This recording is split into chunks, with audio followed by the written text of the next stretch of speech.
Hello War of the Visions fans, I'm Jackie Fox, and today I want to talk to you about Rinoa's updates from the perspective of economic utility within War of the Visions. So Rinoa is a character that can do a lot. Her main job seems to be very time magic oriented, but also she has quite a bit of healing as well. So this is a character that's going to do really well within the agility and HP economy in various ways, and her upgrades only increase some of these advantages. So for one, looking at things that she has now, she has a 2-unit haste and a 2-unit vitalize. Both these are very powerful. I, in some ways, like Velus's ability to do very similar things better because his vitalize isn't 2-unit, it's full AoE, so maybe he could hit 3. He does average out at about 2, so it's only vaguely better than this. Her LB is going to be giving her haste dispel / 3-turn nullification of haste, and her master ability upgrade is going to be giving her 200 more casting time down, which is going to take her from 600 with just her passives to a total of instant speed casting for all of her abilities with proper buffing. Her LB also can poison now, so this can have a very negative effect on the opposing HP economy. And since she has basically the ability to enforce a pretty high level of agility economy supremacy, she can maximize agility for multiple units on your team. She can also dispel and nullify haste, which is pretty powerful. I think the only thing that would be more powerful potentially would be slow, but I think haste nullify is interesting anyways, so this could definitely be worth it, especially with a lot of characters getting haste midway through the fight. And then a double Curaja. I said Curaja here because it's a very high healing modifier on it, even though it is single target affecting 2 characters, one of which can be herself. It won't be 2 other characters, and sometimes she won't heal herself with it, and since she won't heal herself with it, she won't vitalize, because vitalize is attached to this. So while she can give out haste pretty easily, she's only going to vitalize characters if they need healing. In terms of her AP economy, she has a very good AP economy. She doesn't need any help because she has a magic start, which means that she starts with most for AP, which means she has considerably higher AP than most units start with in the game. She doesn't really need modification to her AP economy. It's already pretty much perfect. And then for evasion and accuracy, she has a 2-target sure hit attack. Usually I don't like single target sure hit attacks, but 2-target sure hit attacks are probably one of the more consistent and powerful in the game, so I would say that this gives her considerable anti-evasion capabilities. So with that out of the way, let's get on to the team building portion of this video. I'll show you the underlying economics of this team and its units at the bottom of the screen, while also kind of telling you about why I'm making some of the decisions I'm making. And the AP economy arms race is a big deal here. And let me explain to you a couple of techniques, because I've already explained Bladestream a number of times, but one of the ways that people counter this is by using a longer buff rotation and putting bells on Ashen Mont. This means that he can essentially, even though he's going to be casting his defense penetration and courage with AP, and that's going to be getting cancelled by Bladestream, with a longer buff rotation he can outlast Bladestream and then cast AP restore on himself, effectively getting around this, and meaning that later in the fight he'll actually have more AP than he would have even before. It's going to take him a little bit of time to catch up, but this shouldn't really be much of a problem for him at all, since he still hasn't gone into combat yet. He should be able to survive long enough to have plenty of AP. But one of the counterplays for this is potentially, and again I'm not entirely sure how green mages factor into this, and I'll update you all when I find out. But I know that at least some of the debuffs of the Bladestream can be affected by the green mage passive. I'm not certain that this applies for the AP regen part of that, but if it does, then this creates a scenario that even that has trouble with. And let's also face the fact that it's pretty complicated to get your team to regularly use a longer buff rotation. There are ways of counterplaying that as well, which people could be utilizing, so you could throw that strategy off as well. And since it is so complicated, in-depth, and map dependent, you're going to have to refigure this strategy for every new map as well, so it can be pretty difficult. So I was wondering if I could use my whole economic chart of all the TMRs in the game to figure out how to counter that with good economy here. And there's a lot of people who are running the Blade stream these days, so I'm going to have a lot of opportunities to test myself against it. Now, I'm still kind of getting things figured out, but one thing that we definitely proved in that last fight is if we can hit Elena, we're plenty accurate. This is coming from Rinoa in guaranteed hit and from Bradley in super high accuracy. Mont is a little bit more of an issue in these fights, but both of them handle it very well as they can deal large damage in, well, relatively large damage in Rinoa's case, but large damage in an AoE or, well, hit multiple targets in Rinoa's case. But both of them do very well into evasion. Now, obviously, they're going to do good into lightning as well. This is a little bit of a gimme match, but I'm just trying to get through here. But one of the big things that I think could be really powerful, and right now, I kind of have the TMRs in mind. I'm moving them around the field, and unlike usual, I'm going to show you more of the experimentation here. Usually I've done most of this before I show a showcase video, but I think this could help you figure out how to build a team because I'm going to experiment with some things. Now on this one, Rinoa being on 1, she just gets stuck there and she doesn't really engage much with anyone, so we definitely need someone else on 1. Bradley might get murdered here, and also Mont could sustain, but he also has really good buddy buffs, and I've been trying not to pair Mont with Rinoa because he doesn't necessarily need the haste. He can get his own from his LB, and I want him to be getting his LB off anyways. So I was trying to pair Rinoa and Bradley so that Bradley would get the haste and potentially also be kind of evasive, because boosting agility in the way that she can really boost evasion. Unfortunately, this team doesn't really do that very well. Too bad. But since they both have CT up mechanics, they actually end up really having good CT economy once you get some haste on them. Now, Bradley has gone over there and wasted their AP and their time, so I mean, we just did a 1-for-1, but I think we're in a better position, even though it's pretty much a mirror match of the units remaining. But I'm really pushing the economy a little bit hard. We got a little bit of haste dispel here going on, which is pretty cool. Kind of lucked into a series of attacks that took their Mont out too fast, but also we haven't triggered our threshold heal at this point either, I think, so like we're really ahead in this fight. But pairing Mont up with Rinoa, and especially with the buff setup that I've got here, we're going to be utilizing Velas's TMR, because even if Mont isn't getting his AP restore, if you turn up his AP cost down and give him a little bit of AP, the 10 AP off of this buff counteracts the Blade stream perfectly.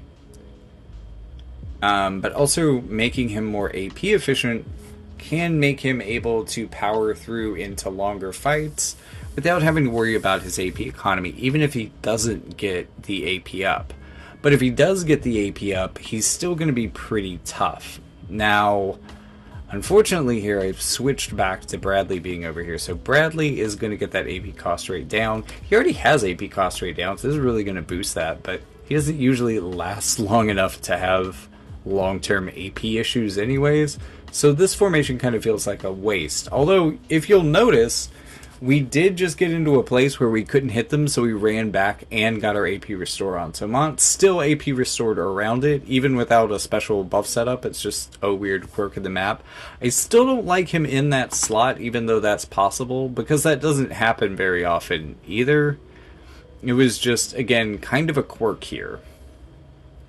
But we are doing really good into this team. It does have the ability to come back rather quickly, but that follow-up damage really did it for us, and seeing some more of that CT up, seeing the way that we can really mess with the CT economy. This team looks totally out of place, but I'm interested to see what they can do. They're running a Blade stream on Mashari. Mashari should be open to like green mage stuff, but I don't think she's running the right passives here from what I can see.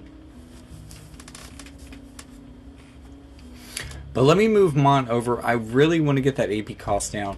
I really think that, especially if she can get onto all three of them, and we'll look at a way of doing that later, there are drawbacks to that particular strategy, and I think that it's a little bit weaker. I think this setup, of all the ones that I'm going to do in this video, is actually my favorite and worked out the best in a lot of ways. Because we've got really great AP economy here. I can improve this by getting that on all of them, but again, Bradley doesn't really need it that badly. See, he's already going down well before his AP is gone. Not a big issue for him. And I'm having a lot of fights like this, unfortunately, where Bradley is just going down really, really early. I can make him more evasive with the black garb. It's not really working for this setup, and sometimes I have to switch it out. But the black garb is probably one of the things that keeps him safer, even though against certain teams and stuff, that just really isn't doing much either. It's definitely not doing a lot for his like regular defenses. That would be more to push his evasion, but that can work for him. So since he's going down pretty easily anyways, let's try putting the blade stream on him and giving him that black garb and seeing how that works out for us. This will make him more evasive. The blade stream actually does have a little bit of agility on it. That's kind of cool. But this also does mean he's going to be throwing away his first turn, and this is going to mean that he doesn't get some crucial buffs off. This is an interesting looking team, and it's going to test some of our evasion, our ability to cope with evasion, and I think this particular Mont might be a bit of a problem for us. So let's see what happens here. I'm wondering if Sorrow is going to be evasive enough to deal with some stuff. If he is maybe too evasive for Mont, or what kind of damage Rinoa can do to him, because I think on that side she ought to be able to deal with it.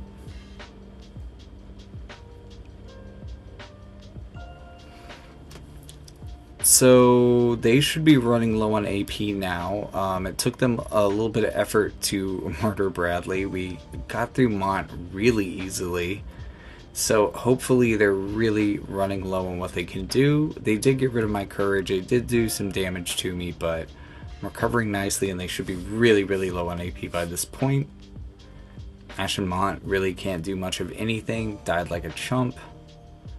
We are, with Mont, having a lot of trouble hitting Sorrow. Mont is definitely the least accurate member of this team. I mean, I guess Rinoa is probably less accurate maybe in some ways, but at the same time she has great guaranteed hit skills, so she should be perfectly fine.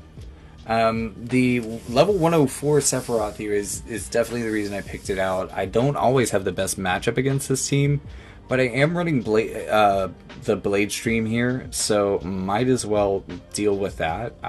We can definitely do some pretty nasty things to them with it. We've got our AP cost rate down. They don't have Blade Stream to counter, so I'm also going to get my AP restore here. So this is going to be one of those fights where I have both AP cost down and AP restore. So let's keep an eye on my Mont's AP on his next turn and how he uses it.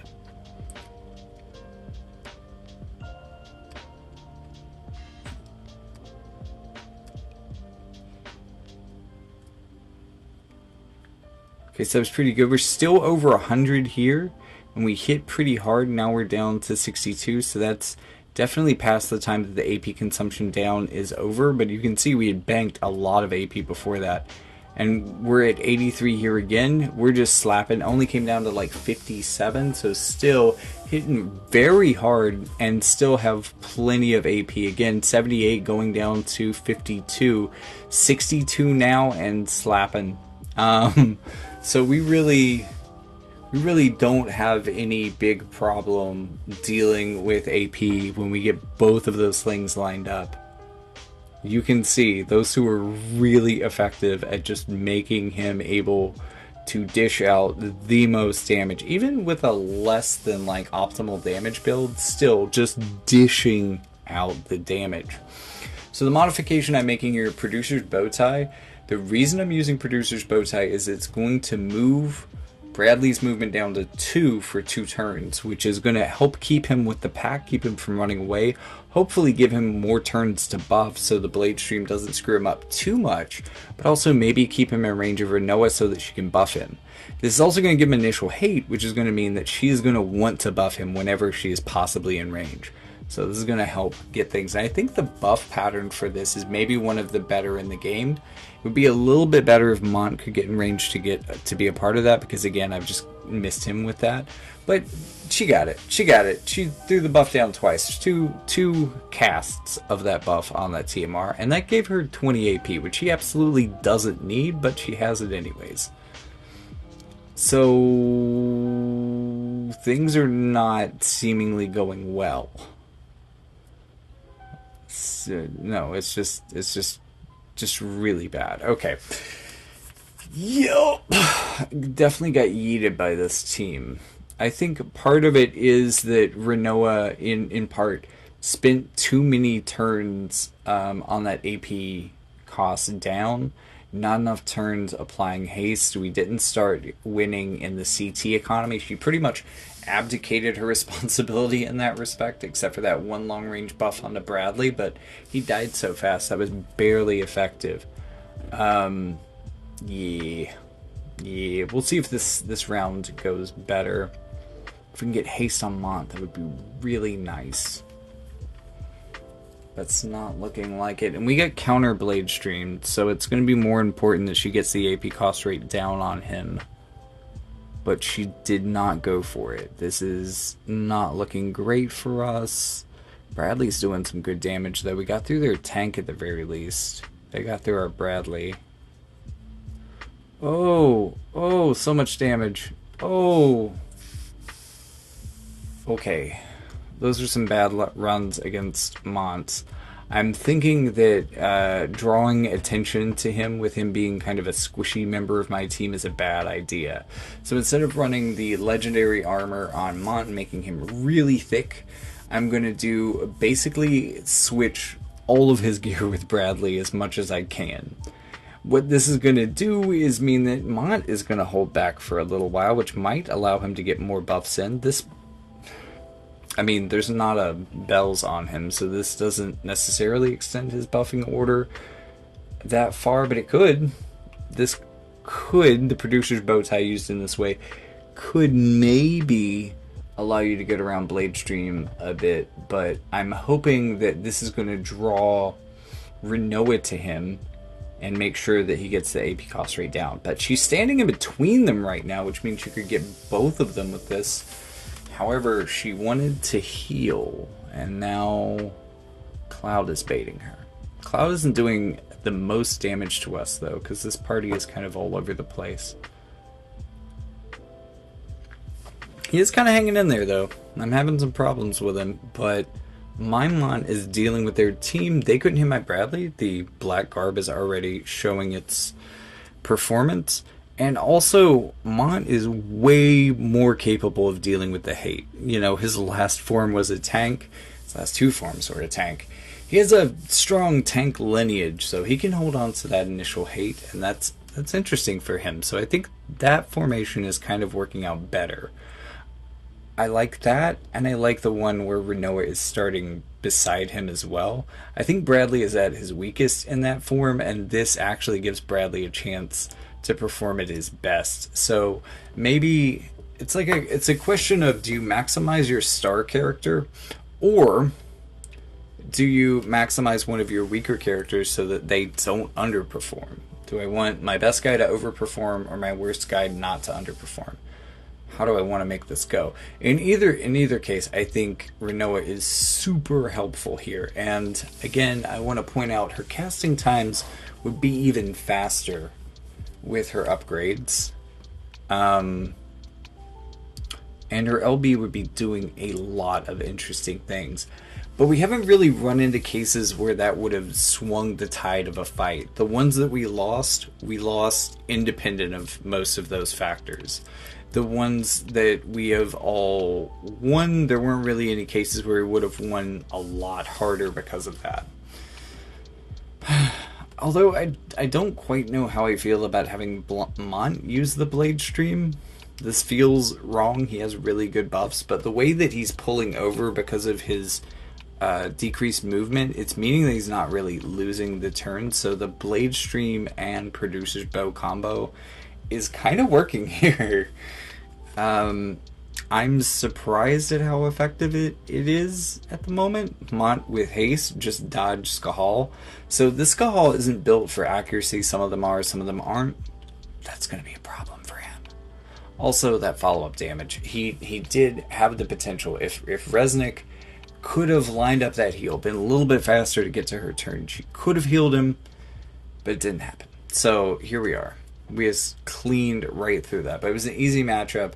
Also, worth noting, while I don't think that I show it off in this video, I think in this build, Rinoa has 85% lightning resistance. It's pretty wild. Maybe not so much now. I think I might have taken the Earthen Ring off of her, but I remember it was 85 when I had the Earthen Ring on her. That being said, so I couldn't find Blade Stream anywhere, so I wanted to go for a Tifa team. Tifa has a lot of tech that really hits people's AP. So I was wondering if the tech that I've put on this team, especially through the Frostweave Mantle, I'm wondering if that will be enough to help weather this matchup. Also, these single target skills really are not good against Ashen Oldoa, so we're having a lot of trouble getting through her with a lot of the powerful stuff in our kit. As you can see, she is definitely hanging in there very well, and her HP restore is actually kind of working in her favor. Like, it's not huge, but she's doing enough damage to us and taking enough not damage from us that she's able to hang in there a lot longer than you'd expect. That being said, our HP economy was great in that. Like, we kept ourselves healed up, we kept ourselves topped off. We had backup plans that just weren't executed on, so we did really well into that matchup. Let's see if we can find another like ice team. No, this could be fun. We're doing really well in our mirror matches. We do have the Blade Stream up, so we can deal with a mirror Mont. And I think this level 89 Tifa is just going to kind of let the team down. So hopefully those two things combined with our economic advantages are going to push us into a really easy win here. Getting lined up for everybody to get the AP cost rate down. Again, it's kind of superfluous on Bradley, but I'm very happy that they're lining up to where it's getting on all of them too. This also gives him another 10 AP. One of his buffs is giving him 10 AP. So he's getting a pretty decent AP start for having this much AP cost rate down. And you can see, going from 85 to 68, that big bomb in his skill kit, whatever, only cost him like 17 AP to execute. There it is again. He can keep doing this all day long. His AP cost rate is so low. But that being said, it's not quite enough to push us. I'm speaking way too soon because their Mont has no AP and we have a dedicated healer. And oh my god. No, I thought I was going to lose that one. I didn't even remember that I won that one. I don't know why I would have lost, but it was like, wow. No, Bradley versus Ashen Mont. I'm losing this, but Rinoa kept it clutch. It was still ultimately a 2v1 fight, so, you know, I forgot about my glorious partner there. Of course, I started a unit down, so I needed that advantage, I guess. This team should be interesting, too. This is essentially like... This is an ice katana team. That's the pivot point. They're either ice units or katana units, one way or the other. And then you got Laswell, who's both, and for some reason using his Dragoon skills. I mean, they're pretty high damage for him. Like, his build leans into high damage for that type of skill, but I mean, I feel like it's a trap. Like, I don't know. I know a lot of people really like Lancer as a sub job, but this guy has some amazing skills that would work really well with A2. I wouldn't want him using this stuff instead of them. Like, he's not trying to reduce my ice resistance. He's not trying to hit multiple units. He's just hitting me with a jump down skill. This isn't ideal for Lastwell. I do think Lastwell is good and playable and stuff, but you really can't let your build down like that. This one's going to be fun. It's kind of all over the place. There's no Blade Stream on it. That's really something I want to test against, but I have Blade Stream and there's 2 AP units here, so we should do pretty fine. Although I think our matchup into Oldo is again pretty bad. We did good against her on an all ice team, but I'm still really cautious of this fight. Her aura could make these other 2 characters way more dangerous than I'd like them to be. But we've got our economy set up. We even got a lucky dodge here early. That was pretty cool. We haven't run into any Blade Streams, so we're just going to have a ton of AP on our Ashen Mont. Their Ashen Mont is kind of falling to about 60 AP. We're over here at like over 100. The mages just have a ton. So 61 going down to 35. What's our Mont at? Our Mont's at 106 going up to 127 down to 102. So still maintaining really well at over 100. Oh no. Okay, so the rest of our team seems to have basically fallen out. Even with all the AP in the world, it might be difficult for Mont to hold this shit down by himself. But now that it's a 1v1 versus the other Mont, we have way more AP. We now have haste. Oh my god, no, this is looking... Oh yes, that CT up was clutch! Oh my god, if it hadn't been for that CT up, I think... I don't think we would have won that one. Okay, good. Gravy and biscuits. But you can definitely see how these kind of economic principles are playing into the fight. And by defining them as such, and by sorting them through economic principles and into the categories I have, I really think it increases the usefulness of analysis. Like, these are ways of looking at the game and also ways of looking at building your teams.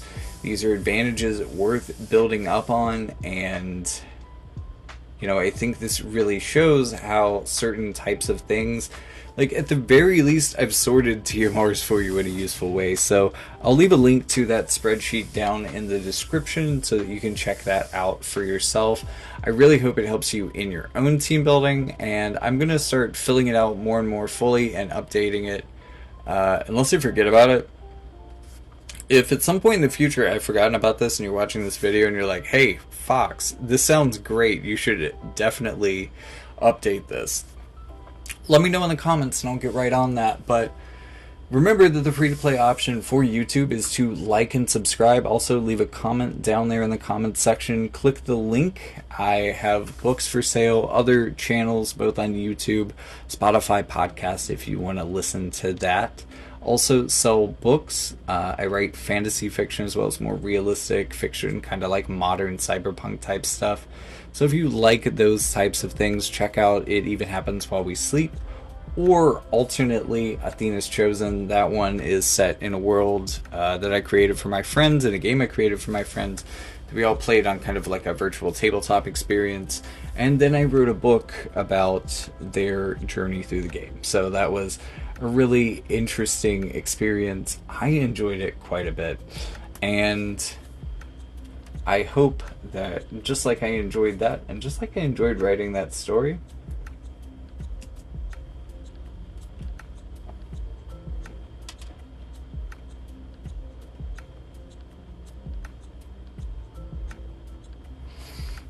I hope that you have also enjoyed this video.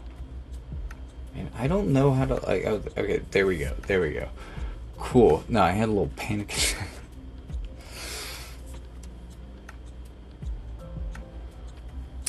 So with the outro out of the way, you guys can enjoy this one last match. That was an interesting way to get the AP cost rate down in there. I really like it, but again, troubling Oldoa. We'll see how this works out for us. Oh god. I think this is one of the first times that I've actually got cursed doing this. Am I not running Blade Stream? Has that been keeping me from getting cursed? Okay, whatever. No more commentary on this fight. Thank you so much for watching, and with all that being said, I'll see you in the next one.